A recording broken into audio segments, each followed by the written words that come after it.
আহিছো বিৰতিৰ পাছত আজি ডিব্ৰুগড়ত কেইবাটাও চৰকাৰী কাৰ্যসূচীত অংশগ্ৰহণ কৰিব মুখ্যমন্ত্ৰী হিমন্ত বিশ্ব শৰ্মাই 10:30 বজাত জলসম্পদ বিভাগৰ কাৰ্যালয়ত উপস্থিত হৈ নিৰ্মীয়মান অতিথিশালাৰ অগ্ৰগতিৰ বুজ ল'ব মুখ্যমন্ত্ৰীগৰাকীয়ে তাৰ পিছত এমচিএইচত উপস্থিত হৈ অসম কেন্সাৰ কেয়াৰ ফাউণ্ডেশ্যনৰ হাস্পাতালত নিৰ্মাণ কাৰ্যৰ বুজ ল'ব 12 বজাত চৌকিডিঙি খেলপথাৰত অনুষ্ঠিত সভাত মাইক্ৰ ফাইনেন্সৰ ঋণগ্ৰস্তসকলক চেক বিতৰণ কৰিব চেক বিতৰণৰ পিছতে নাহৰকটীয়ালৈ ৰাওনা হ'ব 4:45 BVFCL নামৰূপত অনুষ্ঠিত কাৰ্যসূচীত অংশ ল'ব মুখ্যমন্ত্ৰীগৰাকীয়ে তাৰ পিছত এনটিপিচিত অনুষ্ঠিত হ'বলগীয়া অনুষ্ঠানত অংশ ল'ব অৰ্থাৎ ব্যস্ততাপূৰ্ণ কাৰ্যসূচী আৰু ডিব্ৰুগড়ত উপস্থিত হৈছে আমি কিছু সময় পিছতে আমাৰ সাংবাদিক ঋষেশ্বৰ বৰুৱাৰ সৈতে সংযুক্ত হ'ম আৰু কাৰ্যসূচী সন্দৰ্ভত আমি সবিশেষ খবৰ লাভ কৰিম এই মুহূৰ্তত আমি সংযুক্ত হৈছো ঋষেশ্বৰৰ সৈতে ঋষেশ্বৰ আপোনাৰ ওচৰলৈ আহিছো আৰু যেহেতু মুখ্যমন্ত্ৰীগৰাকী গৈ উপস্থিত হোৱাৰ কথা যি বিস্তৃত কাৰ্যসূচী আছে সেই কাৰ্যসূচী সন্দৰ্ভত ইতিমধ্যে আমি জনাইছো যদিও আপোনাৰ পৰা আৰু অধিক জানিব বিচাৰিম যে কাৰ্যসূচীৰ উদ্দেশ্যও থাকিব সেই সন্দৰ্ভত আপোনাৰ পৰা জানিম হয় পাপৰি আজি কেইবাটাও কাৰ্যসূচীৰে অসমৰ মুখ্যমন্ত্ৰীয়ে ডিব্ৰুগড় ভ্ৰমণ কৰিব আৰু ডিব্ৰুগড় জিলাত ইতিমধ্যে কেইবাটাও কাৰ্যসূচী লৈছে মুখ্যমন্ত্ৰী ডক্টৰ হিমন্ত বিশ্ব শৰ্মাই আৰু মই বৰ্তমান উপস্থিত আছো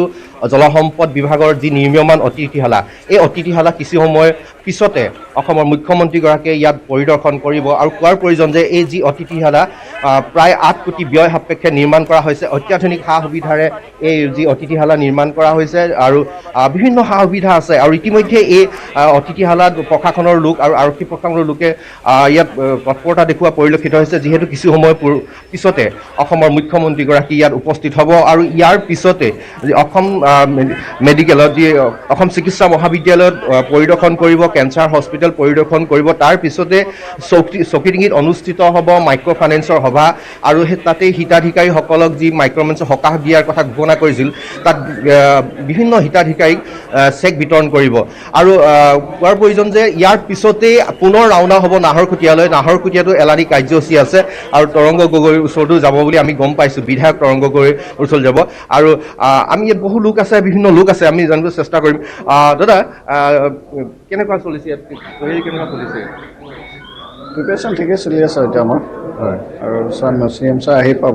পালে তেতিয়া বাকীখিনি আগবাঢ়িব আৰু হয় নিশ্চয়কৈ কোৱাৰ প্ৰয়োজন যে এই যি অতিথিশালা এই অতিথিশালা বিভিন্ন অত্যাধুনিক সা সুবিধাৰে সা সুবিধাযুক্ত এই অতিথিশালা নিৰ্মাণ কৰা হৈছে আৰু ইয়াতে উপস্থিত হ'ব পৰিদৰ্শন কৰিব অসমৰ মুখ্যমন্ত্ৰীগৰাকীয়ে আৰু আজি চৌকিডিঙি যি ডিব্ৰুগড় চৌকিডিঙি খেলপথাৰতো দেখা গৈছে ব্যাপক তৎপৰতা বহু লোক সমাৱেশ হোৱা পৰিলক্ষিত হৈছে বিশেষকৈ মাইক্ৰ ফাইনেন্সৰ যি সেই প্ৰশ্নটোকে মই কৰিব বিচাৰিছিলো যে বিশেষভাৱে যিহেতু যিখিনি কাৰ্যসূচী আছে সেই কাৰ্যসূচীৰ মাজত অতিকৈ গুৰুত্বপূৰ্ণ কাৰ্যসূচীটো আছে যে মাইক্ৰ ফাইনেন্সৰ চেক প্ৰদান কাৰ্যসূচী গতিকে নিশ্চিতভাৱে চৌকিডিঙিত আপুনি ইতিমধ্যে কৈছে যে যথেষ্ট সংখ্যক লোকৰ ভিৰ হৈছে মহিলাসকল তালৈ আহিছে গতিকে এই মুহূৰ্তত আপুনি তাৰ পৰিৱেশ দেখুৱাব নোৱাৰিলেও তাৰ বিষয়ে আপুনি কিছু কথা আপুনি নিশ্চয় ক'ব পাৰিব যে কিমান আশাবাদী মহিলাসকল কিমান উৎসাহেৰে আহিছে কাৰণ এটা কথা ঋষেশ্বৰ মুখ্যমন্ত্ৰীগৰাকী য'তেই উপস্থিত হয় তাতেই কিন্তু লক্ষ লক্ষ জনতা উপস্থিত হয় হয় পাপৰি নিশ্চয়কৈ কোৱাৰ প্ৰয়োজন মই বৰ্তমান উপস্থিত আছোঁ জলসম্পদ বিভাগৰ কাৰ্যালয়ত অতিথিশালাত আৰু মই ইয়াৰ পৰা সেই পৰিৱেশ দেখাব নোৱাৰিম যি চৌকিডিঙি খেলপথাৰ পৰিৱেশ কিন্তু মই ক'বলৈ পাৰিম যে তাত প্ৰায় 6000 চকীৰ ব্যৱস্থা কৰা হৈছে আৰু ইতিমধ্যে মহিলাসকল বিভিন্ন ঠাইৰ পৰা মহিলাসকল অহা পৰিলক্ষিত হৈছে আৰু এইসকল মহিলাক আজি চেক বিতৰণ কৰিব যিসকল মহিলাই নিয়মিতভাৱে যি ঋণ ঘূৰাই দি আছিল সেইসকল মহিলাক যি চেক বিতৰণ কৰিব বুলি আমি গম পাইছোঁ আৰু ইতিমধ্যে তাকে লৈ মহিলাসকলৰ মাজত ব্যাপক উৎসাহ দেখা গৈছে আৰু তৎপৰতা দেখা গৈছে বিভাগীয় কৰ্তৃপক্ষক লৈ আৰু বিভিন্ন বিত্তীয় প্ৰতিষ্ঠান আছে সেই প্ৰতিষ্ঠানৰ পৰা যি লোন লৈছিল যে ক্ষুদ্ৰ বিত্তীয় প্ৰতিষ্ঠানৰ পৰা ঋণ লৈছিল সেই বিত্তীয় প্ৰতিষ্ঠানসমূহৰ বিষয় ইতিমধ্যে তাত উপস্থিত হৈছে বুলি আমি গম পাইছোঁ আৰু মই যদি সুধো ঋষেশ্বৰ যে যিহেতু কাৰ্যসূচীসমূহ এটা সময় বান্ধি থোৱা আছে গতিকে কোন সময়ত প্ৰথমতে ক'ত উপস্থিত হ'ব তাৰ পৰৱৰ্তী সময়ত কেইটা বজাত তেওঁ তাত মানে চৌকিডিঙি খেলপথাৰত উপস্থিত হ'ব বা কেইটা বজাত তেওঁ এমচিএইচত উপস্থিত হ'ব এনেকুৱা ধৰণৰ কিবা সময় বান্ধি থোৱা আছে নেকি ঋষেশ্বৰ হয় আমি আমাক পূৰ্বতে প্ৰশাসনৰ লোকে জনোৱা মতে প্ৰায় 10:30 বজাত এই ইয়াতে অতিথিশালাত উপস্থিত হোৱাৰ কথা আছিল। ইয়াৰ পিছতে যি অসম চিকিৎসা মহাবিদ্যালয় যি কেঞ্চাৰ হস্পিটেল তাৰ পৰিদৰ্শন কৰাৰ কথা আছিল। তাৰপিছত 12 বজাত চকীডিঙি যি খেলপথাৰত তাৰ উপস্থিত হোৱাৰ কথা আছিল, কিন্তু ইয়াৰ পূৰ্বে নিৰ্ধাৰিত সময়, কিন্তু বৰ্তমান কেনেকুৱা কি হয় আমি এতিয়াও গম পোৱা নাই। কিন্তু আমি এটা কথা জানো, সময়ৰ প্ৰতি লক্ষ্য ৰাখি ডক্টৰ হিমন্ত বিশ্ব শৰ্মাৰ মাননীয় মুখ্যমন্ত্ৰীগৰাকীয়ে ইতিমধ্যে বিভিন্ন কাৰ্যসূচী সমাপন কৰি আহিছে। সেয়েহে ডিব্ৰুগড় সমাপন কৰি আকৌ ধৰি লওক আপুনি ক'লে যে নাহৰকটীয়াৰ ফালেও যোৱাৰ কথা, গতিকে এই সকলোবোৰ সামৰি এটা দিনৰ ভিতৰত শেষ কৰি 4:45 অন্য এটা কাৰ্যসূচী, গতিকে এই সকলোবোৰ কৰিবৰ বাবে যিটো সময় বান্ধি দিয়া হৈছে সেই সময় অনুসৰি সমাপন হোৱাৰ সম্ভাৱনা আছে ঋষেশ্বৰ? হয়, নিশ্চয়কৈ ইতিমধ্যে পূৰ্বতেও মুখ্যমন্ত্ৰীগৰাকীয়ে এনেধৰণে এলানি কাৰ্যসূচী লৈ বিভিন্ন ঠাই ভ্ৰমণ কৰিছে আৰু আজিও ঠিক তেনেধৰণে ডিব্ৰুগড় কাৰ্যসূচী সমাপন কৰি নাহৰকটীয়ালৈ যাব আৰু তাৰপিছত নামৰূপৰ যি হাৰাকাখান তাত ভ্ৰমণ কৰিব, এনেধৰণে কাৰ্যসূচী ভ্ৰমণ কৰিব। এয়া মুখ্যমন্ত্ৰীগৰাকীৰ বাবে সম্ভৱ, যিহেতু এনেধৰণে কেইবাটাও কাৰ্যসূচী পূৰ্বতে দিনটোত এলানি কাৰ্যসূচী লৈ মুখ্যমন্ত্ৰীগৰাকীয়ে ইতিমধ্যে ভ্ৰমণ কৰিছে বিভিন্ন ঠাই। হয় পাপৰি, নিশ্চয় ঋষেশ্বৰ, আমি পৰৱৰ্তী সময়ত আপোনাৰ সৈতে পুনৰ সংযুক্ত হ'ম আৰু প্ৰতি মুহূৰ্তৰ খবৰ আপোনাৰ পৰা লাভ কৰিম, যিহেতু মুখ্যমন্ত্ৰীগৰাকী উপস্থিত হ'বগৈ আৰু কিছু সময় পিছতে, গতিকে সেই অনুপাতে আপোনাৰ সৈতে সংযুক্ত হৈ থাকিম আৰু সকলো খবৰ লাভ কৰিম। আৰু বিশেষকৈ চৌকিডিঙিত মাইক্ৰ' ফাইনেন্সৰ চেক বিতৰণ কৰা হ'ব, সেই দৃশ্য আমি আপোনাৰ জৰিয়তে চাম। এই মুহূৰ্তত আপোনাক ধন্যবাদ ঋষেশ্বৰ। গতিকে আজি মুখ্যমন্ত্ৰীগৰাকী উপস্থিত হ'ব ডিব্ৰুগড়ত। কিছু সময় পিছতে জলসম্পদ বিভাগৰ নিৰ্মীয়মান অতিথিশালা আমি দৃশ্য দেখুৱালোঁ, তাত সকলোবোৰ সা সুবিধা কৰা হৈছে বুলি ঋষেশ্বৰে ইতিমধ্যে জনাইছে, য'ত উপস্থিত হ'ব। তাৰোপৰি অতি গুৰুত্বপূৰ্ণ কাৰ্যসূচীৰ ভিতৰত আছে মাইক্ৰ' ফাইনেন্সৰ চেক বিতৰণ, তাৰোপৰি MCHত উপস্থিত হ'ব, পৰৱৰ্তী সময়ত নাহৰকটীয়ালৈ যাব, নামৰূপ। গতিকে এনেধৰণৰ এক ব্যস্ততাপূৰ্ণ কাৰ্যসূচী আজিৰ দিনটোত আছে, এটা দিনজোৰা কাৰ্যসূচী আছে মুখ্যমন্ত্ৰীগৰাকীৰ। প্ৰতি মুহূৰ্তত আমি দেখুৱাবলৈ চেষ্টা কৰি যাম।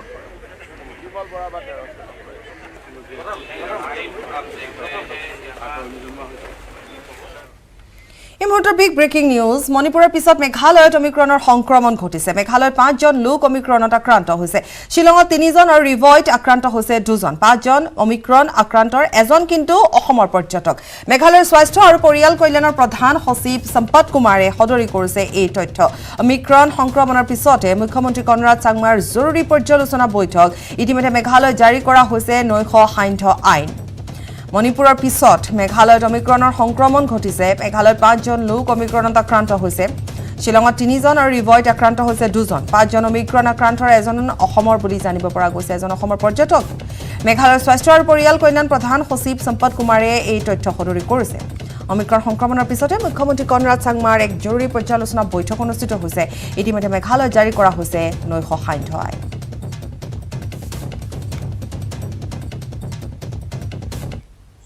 Purvasha here from News 18. Sir, is it confirmed? Yes. Five cases of 5 Omicron cases. Yes, we have this genome sequencing laboratory, right? So we have samples, there. Yeah. So we got confirmation. Yes, they are Omicron. Yes. Which are the places? Sir? So see, actually 2 from Riboy. Rest of them are from Shillong.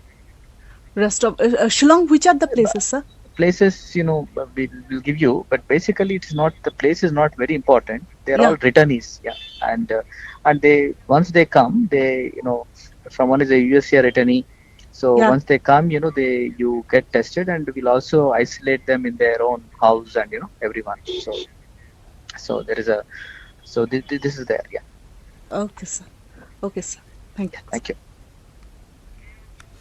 পৰৱৰ্তী খবৰ মাজলৈ আহিছোঁ। নিৰ্মাণ সম্পূৰ্ণ হোৱাৰ 3 দশকৰ পিছতো মুকলি কৰা নহ'ল ঢেকিয়াজুলি সমষ্টিৰ দ্বিতীয়খন ৰাজ্যিক পশু চিকিৎসালয়। 1990 চনত সমষ্টিটোৰ অন্তৰ্গত মাজৰৌমাৰীত নিৰ্মাণ সম্পূৰ্ণ হৈছিল এখন ৰাজ্যিক পশু চিকিৎসালয়। সম্প্ৰতি জহি কহি ভূত বাংলালৈ পৰ্যবেক্ষিত হৈছে পশু চিকিৎসালয়খন। প্ৰফুল্ল কুমাৰ মহন্তৰ নেতৃত্বাধীন অগপ দলৰ প্ৰথমখন চৰকাৰৰ কাৰ্যকালত তেজপুৰ সংহত পশুধন উন্নয়ন প্ৰকল্প ICDPৰ অধীনত নিৰ্মাণ কৰা হৈছিল ৰৌমাৰী ৰাজ্যিক পশু চিকিৎসালয়খনৰ। 70 দশকতে স্থাপিত ৰাজ্যিক পশু চিকিৎসালয়খন 31 বছৰেও মুকলি নহ'ল। মুকলি নোহোৱাকৈ সুদীৰ্ঘ 31 বছৰে পৰিত্যক্ত হৈ থকাত পশু চিকিৎসালয়খনৰ 3টা গৃহই জহি খহি গৈ বৰ্তমানে ব্যৱহাৰৰ অনুপযোগী হৈ পৰিছে। আৰু এই ক্ষেত্ৰত বিভাগীয় মন্ত্ৰীৰ হস্তক্ষেপৰ দাবী জনাইছে ঢেকিয়াজুলি আঞ্চলিক যুৱ ছাত্ৰ পৰিষদে।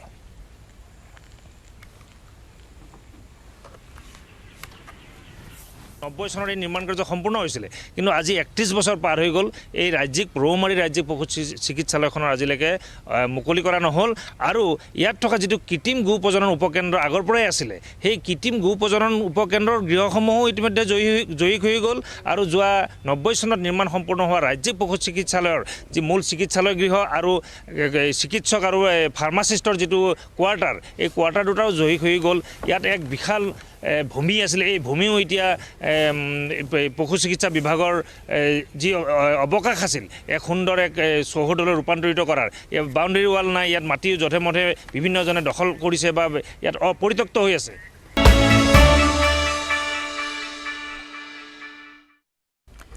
উভতিছো বিৰতিৰ পাছত জম্মু কাশ্মীৰৰ ডাল লেকত দুখন হাউচ বোটত সংঘটিত হৈছে অগ্নিকাণ্ডৰ ঘটনা আৰু এই বিধ্বংসী অগ্নিকাণ্ডত সম্পূৰ্ণৰূপে যা গৈছে দুইখন হাউচ বোট বুধবাৰে পুৱাৰ ভাগত সংঘটিত হৈছে এই ঘটনা ডাল লেকত থকা নিউজিলেণ্ড হাউচ বোট আৰু এপল' 11 নামৰ হাউচ বোট কেইখন জ্বলি ছাই হৈ গৈছে কি কাৰণত অগ্নিকাণ্ড সংঘটিত হৈছে সেই কথা এতিয়ালৈকে পোহৰলৈ অহা নাই আনহাতে জুয়ে আগুৰি ধৰাৰ পিছত হাউচ বোট দুখন পাৰলৈ অনা হয় যদিও তেতিয়ালৈকে সম্পূৰ্ণৰূপে যা যায় উল্লেখযোগ্য যে শীতকাল পৰাৰ লগে লগে প্ৰায়ে এনে ঘটনা সংঘটিত হোৱাও দেখিবলৈ পোৱা যায় কিন্তু কাৰণ কি এতিয়ালৈকে সেয়া উদ্ধাৰ হোৱা নাই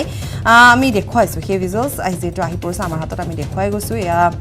ডাল লেকৰ ভিজুৱেলছ য'ত দুখনকৈ হাউচ বোট জ্বলি গৈছে ছাই হৈ গৈছে আলোচনা কৰি মেলি আমি সোণোৱাল গাঁৱৰ ৰাইজে সেই একত্ৰিত হৈ আমি আৰম্ভ কৰিছোঁ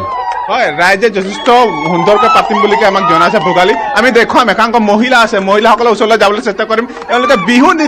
নৃত্য কৰি পিনে যথেষ্ট আনন্দ লভিছে মোৰ লগত আছে বাইদেউ কি ক'ব কেনেদৰে আপুনি প্ৰস্তুতি কৰিছে আমি এই দুবছৰে লকডাউন পাই পেলাই একো এই কৰিব পৰা নাছিলোঁ এইবাৰ আমাৰ বহুত ভাল লাগিছে বিহু পাতিবলৈ পাই আমি সমূহ ৰাইজে একত্ৰিত হৈ ভোগালী বিহু আয়োজন কৰিছোঁ ইয়াতে আমি গীত মাত নাচি অলপমান ফূৰ্তি ফাৰ্তা কৰিছোঁ বহুত ভাল লাগিছে আমাৰ আপোনালোকে ভেলাঘৰ যিটো দেখিছোঁ এইটো ৰংঘৰৰ আৰ্হিত বনাইছে কিমান দিন ধৰি আপোনালোকে আমি এতিয়াৰ পৰা এমাহমানৰ পৰা আমি এইটো কাম কৰি আছোঁ আমাৰ ৰাইজে সকলোৱে একত্ৰিত হৈ এই কামটো চলাই আছে এতিয়া আমাৰ প্ৰস্তুতি সম্পূৰ্ণ হৈ উঠিব আৰু বিহুৰ আগে আগে আমি সম্পূৰ্ণ ঠিক ঠাক কৰি শেষ কৰিম আৰু হয় ভোগালীক আমাৰ তৰফৰ পৰা আপোনাকে যথেষ্ট শুভেচ্ছা থাকিল আমি নিউজ 18ৰ দৰ্শকসকলক দেখুৱাম এনেদৰে তেওঁলোকে ভেলাঘৰ আৰ্হিত তেওঁলোকে ৰংঘৰৰ আৰ্হিত ভেলাঘৰ নিৰ্মাণ কৰিছে সমগ্ৰ দৃশ্য নিউজ 18 অসম নৰ্থ ইষ্টৰ দৰ্শকসকলক মই দেখুৱাম এনেদৰে নিৰ্মাণ কৰি থকা হৈছে সোণোৱাল গাঁৱৰ ৰাইজে ওলাই আহিছে তেওঁলোকে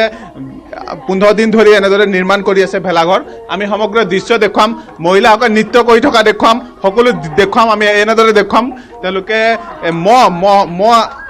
যাতে এটা নিৰ্মাণ কৰি আছে তেওঁলোকে ককা অলপ আগলৈ আহিব আমি সুবিধা হ'ব অকণ আগলৈ আহক আপোনালোকে এতিয়া কি নিৰ্মাণ কৰি আছে এতিয়া এইটো কি বনাই আছে এইটো মহ বনাইছে মহ হজ বনাইছে হয় হয় হয় হয় দাদা অকণমান জানিব চেষ্টা কৰিম আপোনালোকে কিমান কি বনাই আছে এতিয়া এইটো মহ এযোৰ মহ দিয়া হ'ব মহযোৰ ইয়াত আমি প্ৰদৰ্শন হিচাপে দেখুৱাব লাগিব ৰাইজে যথেষ্ট উৎসাহ পাইছে যথেষ্ট আপোনালোকে ফূৰ্তি কৰিছে এই মুহূৰ্তত ৰাইজে আনন্দিত হৈ চবলৈ একত্ৰিত হৈ খাম বুলি ইয়াতে চবেই কাম বন খেলা ধূলা এতিয়া সেইবিলাক চলাই আছে ৰাইজে কামবিলাক আৰু এই যুৱকসকলে এইবোৰ প্ৰদৰ্শনী হিচাপে কেনেকুৱা ছিষ্টেম হয় এইবিলাক দেখুৱাবলৈ আৰু আহি আছে হয় পাপৰি যথেষ্ট গাঁৱৰ ৰাইজ ওলাই আহিছে এনেদৰে মানে আপোনাক ধন্যবাদ দৃশ্য আপুনি দেখুৱাওক আৰু এয়া এনেধৰণে গাঁওবাসী সাজু হৈছে আৰু আমি বিভিন্ন প্ৰান্তৰ পৰা আমি পুনৰ এবাৰ কৈছোঁ যে এতিয়া ৰাজ্যজুৰি যিহেতু মাঘ বিহুৰ বাবে আয়োজন চলিছে বিভিন্ন ঠাইত এনেধৰণে ভেলাঘৰ সাজিছে মেজি তৈয়াৰ কৰিছে এসাঁজ লগে ভাগে খোৱাৰ আয়োজন চলিছে গতিকে আমি দেখুৱাই যাম কেনেধৰণে সাজু হৈছে আৰু পুনৰ এবাৰ ৰাজ্যত যিহেতু মাঘ বিহু বুলি ক'লে আজিকালি এটা অঘোষিত প্ৰতিযোগিতা ভেলাঘৰক লৈ গতিকে সেয়াও চলিছে এতিয়া সকলোবোৰ আমি দেখুৱাই যাম এই মুহূৰ্তত অনমোল আপোনাক ধন্যবাদ জনালোঁ আপুনি তিতাবৰৰ পৰা আমাক দেখুৱালে